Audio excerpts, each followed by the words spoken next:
Hello, good afternoon, Sat Shri Akal, Namaste, Assalamu alaikum everybody. Today Congress ने announce किया कि अजय राय वाराणसी से प्राइम मिनिस्टर नरेंद्र मोदी के खिलाफ कैंडिडेट होंगे लोकसभा में। उसके बाद ये बहस छिड़ गई कि क्या कांग्रेस ने एक कमजोरी का इशारा किया है, क्या चूंकि पहले से ये स्पेकुलेशंस थे, ये कयास आराइयाँ की जा रही थी कि कांग्रेस प्रियंका गांधी को वाराणसी से फील्ड करेगी, लेकिन वो हुआ नहीं। और उसके बाद ये बहस छिड़ गई कि कांग्रेस ने बहुत ही वीकनेस का मुजाहरा किया है और कांग्रेस चिकन आउट हो गई है। एक फाइट देना चाहिए था मोदी को वहां पे, ताकि एक जबरदस्त मुकाबला होता। मेरा मानना डे वन से यही है। जब एआईसीसी का जनरल सेक्रेटरी बनाया गया था प्रियंका गांधी को, आपको याद होगा जनवरी के एंड में, तो एक टीवी चैनल पे मैंने ये कहा था कि आई डोंट थिंक के चूंकि मुझे जो कांग्रेस की जो सीनियर लीडरशिप है उनके लोगों से मेरी बात हुई थी, तो ये इशारे आए थे कि प्रियंका गांधी को कांग्रेस में लाने के पीछे जो मकसद था वो लॉन्ग टर्म था, शॉर्ट टर्म कभी नहीं था। चूंकि कांग्रेस एक लंबे अरसे से, कई डेकेड से यूपी में पावर में नहीं है, ऑर्गेनाइजेशन के नाम पे कुछ भी नहीं है इनके पास, तो इनको जो ईस्टर्न यूपी की जो जिम्मेदारी दी गई थी उसके पीछे यही था कि ये ग्राउंड पे ऑर्गेनाइजेशन को तैयार करे, कार्डर बेस तैयार करे, ताकि 2022 में जब नेक्स्ट असेंबली इलेक्शंस हो तो कांग्रेस एक मजबूत स्थिति में हो, मजबूत पोजीशन में हो, और उस वक्त वो यहाँ पे एक कड़ी फाइट दे सके, जो कांग्रेस देने में अब तक नाकाम रही है पिछले कुछ इलेक्शंस में। तो ये तो पहले से पता था।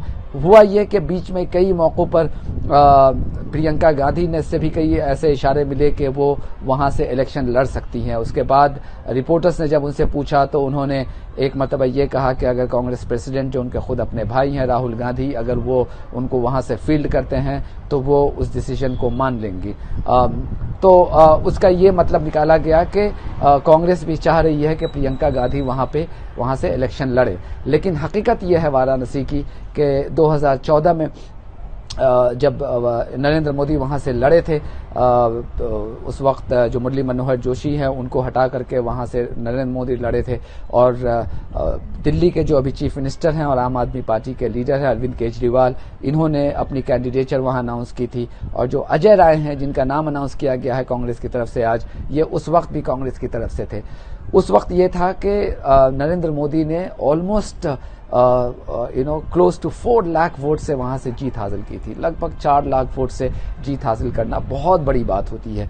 उस 4 लाख के डिफरेंस को अगर ये किसी को भी ये लगता है कि प्रियंका गांधी आकर के उसको बदल देंगी, तो आई डोंट थिंक कि ये बहुत ही रियलिस्टिक चीज है।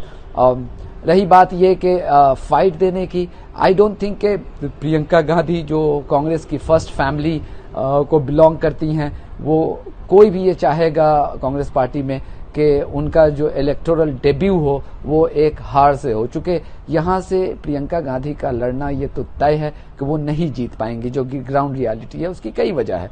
उसके एक तो ये है कि कांग्रेस ने जो अलायंस न करके महागठबंधन या जो ग्रैंड अलायंस है उसका हिस्सा न हो करके सबसे बड़ी गलती की है।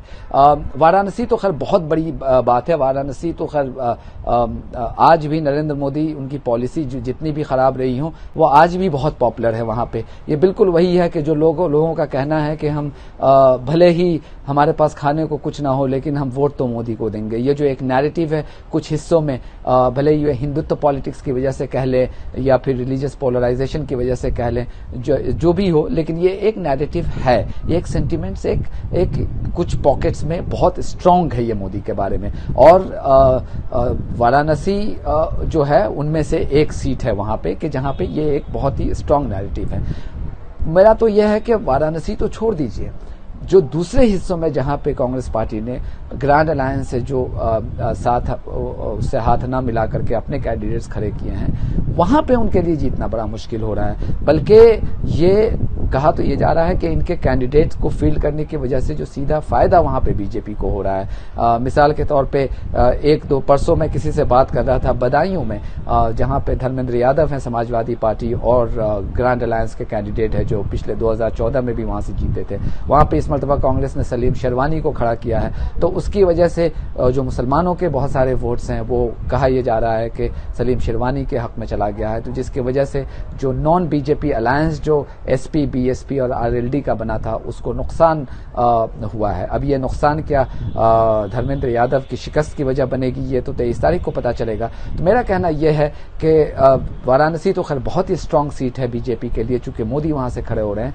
जो यूपी के दूसरे हिस्से हैं वहां से भी कांग्रेस के लिए जीतना बड़ा मुश्किल हो रहा है। तो ऐसे में आई डोंट थिंक कि कोई भी ये चाहता, और खासकर कांग्रेस की लीडरशिप ये चाहती कि प्रियंका गांधी को बलि का बकरा बनाया जाए, चूंकि प्रियंका गांधी कोई मामूली लीडर नहीं है, वो एक कांग्रेस की फर्स्ट फैमिली को बिलोंग करती हैं। कोई नहीं चाहेगा कि उनका जो इलेक्टोरल डेब्यू हो वो एक शिकस्त से हो, एक वो डिफीट से हो। अब बहुत सारे लोग वो कंपैरिजन कर रहे हैं कि ये कौन सी किस तरह की लीडरशिप है जो एक फाइट से डरती है। देखिए, एक होता है कि विशेष आपके क्या हैं और दूसरा ये कि रियल पॉलिटिक क्या है।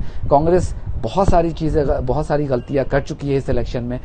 बजाय इसके कि प्रियंका गांधी को वहां से खड़ा करके कांग्रेस को चाहिए तो ये था कि कांग्रेस भले ही कुछ ही सीटों पे कॉम्प्रोमाइज करके और गठबंधन का हिस्सा हो जाती, उससे कांग्रेस को भी फायदा होता, गठबंधन को भी फायदा होता और बीजेपी को इसका सरासर नुकसान होता हुआ नजर आ रहा था। और फिर साथ में जो प्रियंका गांधी को लाने के पीछे जो मकसद था कि जो ऑर्गेनाइजेशन को बनाना था उस पर काम हो रहा होता और 2022 तक कांग्रेस और भी अच्छी पोजीशन में होती कि वो असेंबली इलेक्शंस को अपने बलबूते पर लड़े, लेकिन ऐसा नहीं किया है। तो अब सिर्फ एक ये कि प्रियंका गांधी को वाराणसी से खड़ा करके और एक स्टेटमेंट दिया जाए, I don't think, personally I don't think, मुझे नहीं लगता कि ये बहुत ही अक्लमंदी की अलामत होती है और ये कभी उनकी मंशा भी नहीं थी। अब भले ही उन्होंने कोई इंडिकेशंस दिए होंगे, जो मैंने तो नहीं देखा, लोगों को ये लगा कि इंडिकेशंस दे रहे थे कि शायद वो लड़ेंगे। मुझे कभी भी ये इंडिकेशंस नहीं लगा कि अगर रिपोर्टर का ये पूछना कि आप वहां से लड़ेंगी और उनका ये हंस करके जवाब दे देना और कमिट ना करना, अब वो रिपोर्टर के ऊपर है कि आप इसको अगर इंटरप्रेट करते हैं कि वो उनकी उसमें मर्जी है। तो आई डोंट थिंक कैटेगोरिकली उन्होंने कभी कहा कि वो वहां से लड़ेंगी।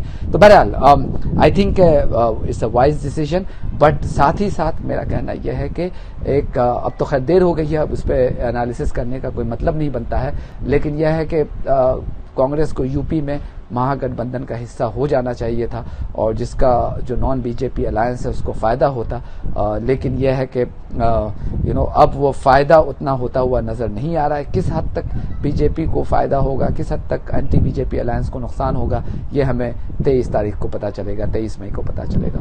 Thank you very much, God bless you all. अगर वीडियो पसंद आया है तो इसे लाइक कर लीजिए, शेयर कर लीजिए and please subscribe to our channel. Thank you very much, God bless you all.